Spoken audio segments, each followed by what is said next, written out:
জন্য অ্যাপ্লাই করেছিলাম। ক্যানাডার অ্যাপ্লাই করার পরে তারা বলছে যে টিউশন ফি দেওয়ার জন্য আমার অফার লেটার এনে দিছে। অফার লেটার আনার পরে আমি ইউনিভার্সিটিকে মেল করলাম যে অফার লেটারটা জেনুইন কিনা। তারপর ওনারা জানাইছে হ্যাঁ অফার লেটারটা জেনুইন, আপনারা টিউশন ফি পে করেন। তারপরে ওনারা বললো যে আপনারা নিজে নিজে ইউনিভার্সিটিকে টিউশন ফি দিবেন না, আমাদের মাধ্যমে দিবেন, না হলে আমরা আপনাদের কাজ করে দিব না।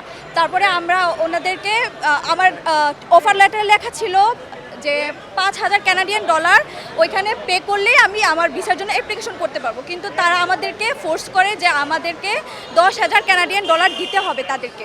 তারপরে প্রায় 11 লক্ষ টাকার মতো আমি তাদেরকে টিউশন ফি দেওয়ার পরে ওনারা বলছে যে আমরা ব্যাংক স্টেটমেন্ট করতে ওনাদের কাছ থেকে। তখন ব্যাংক স্টেটমেন্টের জন্য ওনারা আমাদের কাছ থেকে আরও 2,50,000 টাকা নেয়।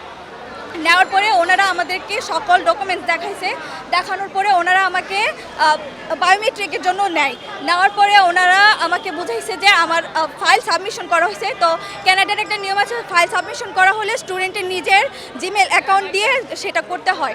তখন আমি বললাম যে আমার জিমেল অ্যাকাউন্টে তো যে ভিসার কোনো পোর্টাল আসছে না, আপনাদের এখানে আসলে আমাকে একটু পাসওয়ার্ডটা দেন, আমি একটু ঢুকে দেখবো যে আমার ভিসার কতটুকু আগাইছে। ওনারা বলে যে আপনাকে যদি আমি পাসওয়ার্ড দেই তাহলে আপনাদের কাজ আমি আর করবো না, আপনাদের ভিসা বাতিল হয়ে যাবে। তো আমাদেরকে দেয় নাই। কিছুদিন পর বলতে আমাদেরকে বলছে যে 12 থেকে 13 দিন মধ্যে আনসার আসবে, ভিসা আসছে হবে কিনা। তো আমাদেরকে 1 মাস হয়ে যাচ্ছে, 1.5 মাস হয়ে যাচ্ছে, তাদেরকে নক করি, তারা কিছু জানায় না। 2 মাস পরে আমাদেরকে জানায় যে আপনার ভিসা তো হয় নাই, আপনার ভিসাটা রিজেক্ট আসছে। পরে বলছে যে আপনারা আবার চেষ্টা করেন। তো আমরা আবার চেষ্টা করার জন্য তাদেরকে আবার টাকা দিছি। আবার টাকা দেওয়ার পরে এম্বাসি ফি দিছি আর কি। তখন আর তারা অ্যাপ্লাই করে নাই, ভিসার জন্য আগেও ভিসার জন্য অ্যাপ্লাই করে নাই। এটা আমি রিসেন্টলি আমার ইউনিভার্সিটিকে আমি মেসেজ দিছি যে আমার টিউশন ফি কি তারা পাঠাইছিল। তারা বলছে যে আমার টিউশন ফি নাকি তারা কলেজে পাঠাই নাই এবং আমাদের ভিসা সাবমিশনই করে নাই। তারপরে ওটা এটা তো পরে যখন তারা পালিয়ে গেছে তখন আমরা জানতে পারি, কিন্তু জানার আগে আমাদের যখন ভিসা হয় নাই তখন আমি আবার আমার হাজবেন্ডের জন্য মাল্টাতে অ্যাপ্লাই করি। তখন আমাদের কাছ থেকে আবার তারা 1,20,000 টাকা বেশি নাই, বলছিল যে আগে যে টিউশন ফি দিয়েছি তার সাথে মিলিয়ে তারা মাল্টাতে এই টিউশন ফিটা দিবে। তারপরে আরও 27,000 টাকা নেয় আমার মাল্টা এম্বাসি ফির জন্য। তারপর থেকে 1 মাস আমাদেরকে কিছু ইনফরমেশন দেয় না। তারপর আমি জিজ্ঞাসা করলাম যে আমার হাজব্যান্ডের কি আপনারা টিউশন ফি পে করছেন মাল্টাতে? ওনারা বলে হ্যাঁ পে করে দিছি, ফুল টিউশন ফি পে করছি। তার 2 দিন পরে ওনারা পালিয়ে গেছে।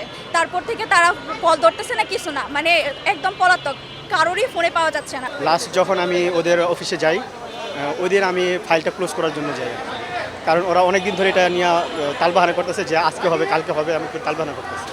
তো লাস্ট আমি যাই তখন 11 তারিখ গিয়ে দেখি ওদের ব্যানার টানো আছে যে স্থান পরিবর্তনে ওইখানে যাই বনানীতে। ওইখানে গিয়ে শুনি যে ওনারা সব নিয়ে পালায়ে গেছে।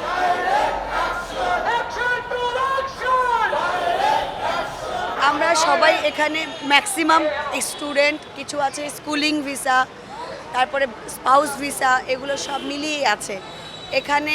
আপনার ইউরোপ থেকে শুরু করে ফার্স্ট ওয়ার্ল্ড কান্ট্রিগুলো যেগুলো আছে, আপনার ইউএস, কানাডা, অস্ট্রেলিয়া, এগুলোতেও আছে। যেমন আমাদের এখানে বেশিরভাগই ইউএস, কানাডা, মাল্টা এবং ইউরোপের আরও বেশ কয়েকটা দেশের জন্য অ্যাপ্লাই করেছিল, যারা স্টুডেন্ট বেসিক্যালি তারা।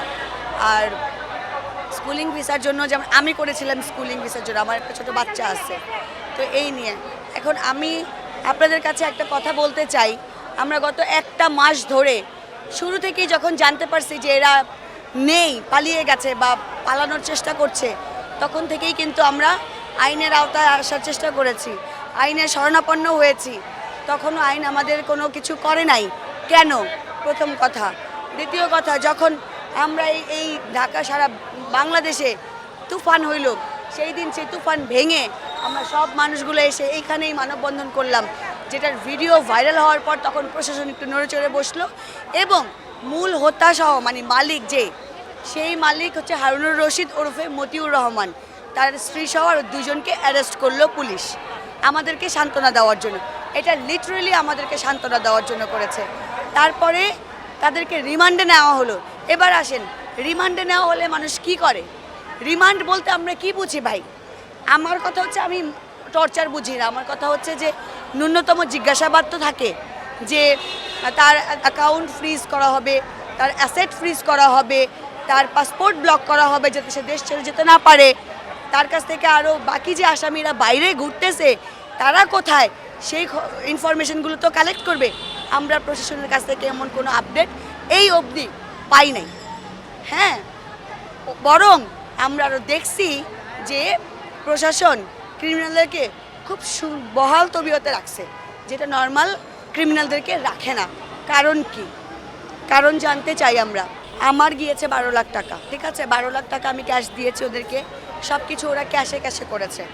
হ্যাঁ, চেক নিলেও ক্যাশ চেক নিয়েছে ডিরেক্টলি এরকম। তো সেগুলোর এভিডেন্স আমাদের কাছে আছে। কিছু কিছু এভিডেন্স আমাদের রিসিপ্ট দিয়েছে, কিছু কিছু রিসিপ্ট দেয় নাই, বলে এগুলো থার্ড পার্টি দিয়ে করাবো, এগুলো লয়ারকে দিয়ে করাবো, লয়ারকে একটা ফিস দেওয়া লাগে, অমুকে কাজ করে দিবে তাদেরকে একটা দেওয়া লাগে। এগুলো বলে বলে ভাই লিটারেলি ম্যানিপুলেশন বলেন আর হিপনোটিজম বলেন, যাই বলেন, এগুলো আমাদেরকে করে, নাহলে এতগুলা মানুষ আসলে এভাবে হয় না। এরা ধাপে ধাপে ধাপে ধাপে জাস্ট এবং ভিসা গাইড দুইটা প্রতিষ্ঠান একই মালিকের, আরও আছে হয়তো তারা এখনও জানে না বা কিছু, সেটা আমি বলতে পারবো না।